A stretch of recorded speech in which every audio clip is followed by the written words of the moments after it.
My name is Juliet Reed and I'm 29 years old. 14 days before I was supposed to marry the love of my life, my own parents tried to destroy everything I'd spent years rebuilding. They told my fiancé I'd secretly given birth 6 years earlier and abandoned my daughter without ever looking back. They believed one carefully crafted lie would end my future before it even began. They never imagined that just 2 weeks later, the truth would walk into our rehearsal dinner and leave their own lives in ruins. My fiancé, Ryan Brooks, called me that Tuesday afternoon. The moment I answered, I knew something was wrong. His voice wasn't angry. It was careful, hesitant, like a man trying to protect the person he loved while fearing what he might be about to hear. "Juliet," he said quietly, "your parents came to see me this morning." My fingers tightened around the steering wheel. "They told me you gave birth 6 years ago, and that you abandoned your daughter before anyone found out." For a heartbeat, I couldn't breathe. My parents hadn't simply lied. They had rewritten the most painful chapter of my life into something monstrous. Ryan didn't accuse me. He didn't yell or demand answers. I could hear him fighting with himself, desperate to trust me while wondering if there was something he'd never been told. "Juliet," he whispered, "if there's anything I don't know, anything at all, please tell me before we get married." That question hurt more than the lie itself. Not because he had stopped loving me, but because my parents had managed to plant the first tiny seed of doubt in the one person who had always believed in me. I closed my eyes. "There was a pregnancy," I whispered. "But there was never a child." Silence settled between us. 6 years earlier, there had been a pregnancy. But the story my parents were telling Ryan wasn't even close to the truth. Back then, I believed I'd found the man I would spend my life with. His name was Nathan Hale. To everyone else, he was charming, successful, and kind.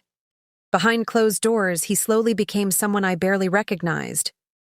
The pregnancy lasted only 16 weeks before I suffered a miscarriage. My parents were there through every heartbreaking moment. My mother held my hand in the emergency room. My father signed the hospital paperwork. They knew exactly what had happened, which meant they also knew there had never been a baby to abandon. That was what made their lie so terrifying. It wasn't born from confusion. It was deliberate.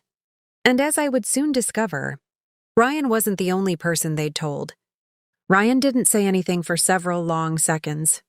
Through the phone, I could hear the faint hum of his office, the distant sound of keyboards, and finally a slow, shaky breath.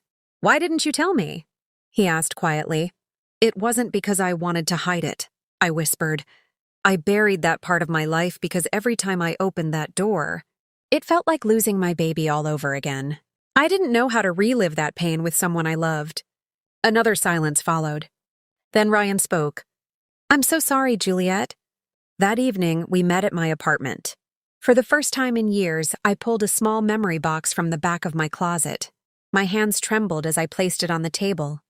Inside were my hospital wristbands, faded ultrasound photos, discharge papers, and the sympathy card my grandmother had mailed after the miscarriage. Ryan examined every piece carefully, saying nothing until he reached the bottom of the box. Then he stood, wrapped his arms around me, and held me tighter than ever before. "I'm sorry you carried all of this alone," he whispered. Not once did he ask whether I was telling the truth. Not once did he question me. He simply believed the woman he loved. But Ryan's faith couldn't erase what my parents had already set in motion. The following afternoon, I drove straight to their house, hoping there had been some terrible misunderstanding, some explanation that would make everything make sense. Instead, my father folded his arms and looked at me without the slightest hint of guilt. "We only told Ryan what he deserved to know," he said coldly. My heart pounded. "None of it was true," I fired back. "You were both in that hospital. You know exactly what happened." My mother didn't even try to deny it. She simply looked me in the eyes and said, "Sometimes people need a reason to walk away before it's too late."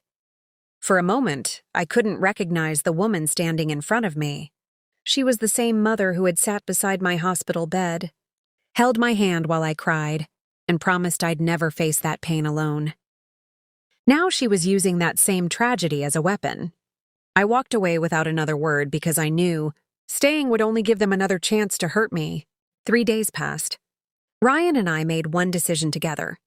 The wedding would go on. We refused to let their lies destroy the future we'd fought so hard to build. I thought the worst was finally behind us. I couldn't have been more wrong.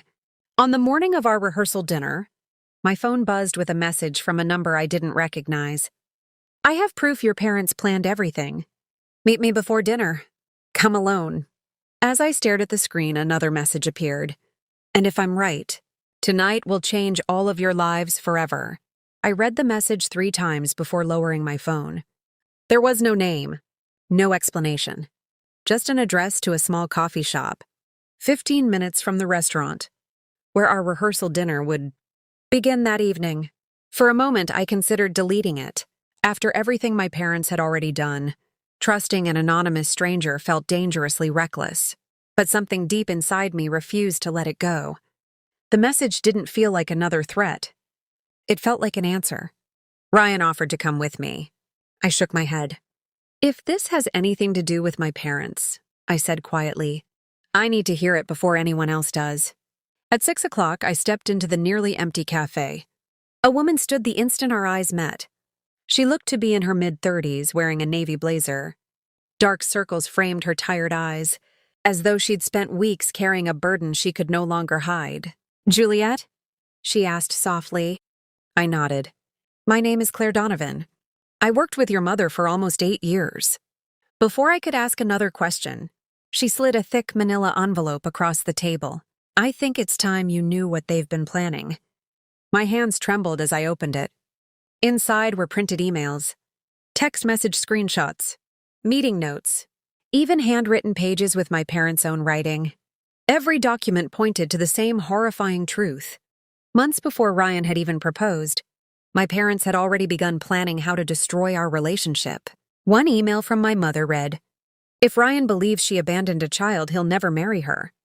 Another message from my father answered, "Don't try to prove it. Just make it believable. Doubt is enough." A chill ran through my body. This hadn't been a cruel lie spoken in anger. It had been a calculated plan, one they'd spent months perfecting. Claire's eyes filled with tears. I couldn't stay silent anymore, she whispered. I resigned last month because I couldn't keep helping people who were willing to destroy their own daughter. I carefully returned every document to the envelope. At that moment, I knew exactly where those papers belonged. At 7:30 that evening, I walked into our rehearsal dinner carrying every piece of evidence my parents believed would stay buried forever. They greeted me with warm smiles.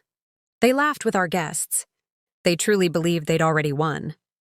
They had no idea that before the night was over, their biggest lie was about to collapse in front of everyone they had hoped would believe it. The room fell quiet as I placed the manila envelope in the center of the table. My father looked at it, then at me, forcing a smile. Juliet, he said, whatever this is, let's not ruin your evening. I met his eyes for the first time in years without fear.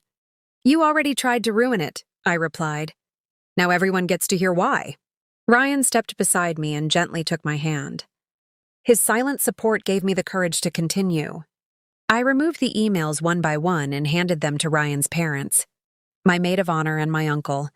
Within seconds, the papers began moving around the table. No one spoke. The only sound was the turning of pages. My mother suddenly stood. Those messages don't prove anything, she said, her voice shaking. Claire stepped forward from the back of the room. They prove everything. Every head turned toward her. She introduced herself and explained that she had worked with my mother for nearly 8 years. She admitted she'd witnessed the planning, the lies, and every attempt to convince Ryan that I'd abandoned a child who had never existed. I stayed quiet for too long, Claire said. I'm done protecting people who destroy their own daughter. My father's face lost every trace of confidence. Ryan looked directly at him. You didn't just lie about Juliet, he said. You tried to destroy the woman I love. Neither of my parents had an answer. After a long silence, my father quietly reached for his coat. Without another word, they walked out of the rehearsal dinner together. The next afternoon, Ryan and I stood before our family and friends and promised each other a lifetime built on honesty, instead of fear. As I walked down the aisle, I realized something my parents never understood. The strongest families aren't always the ones you're born into. Sometimes, they're the ones you choose.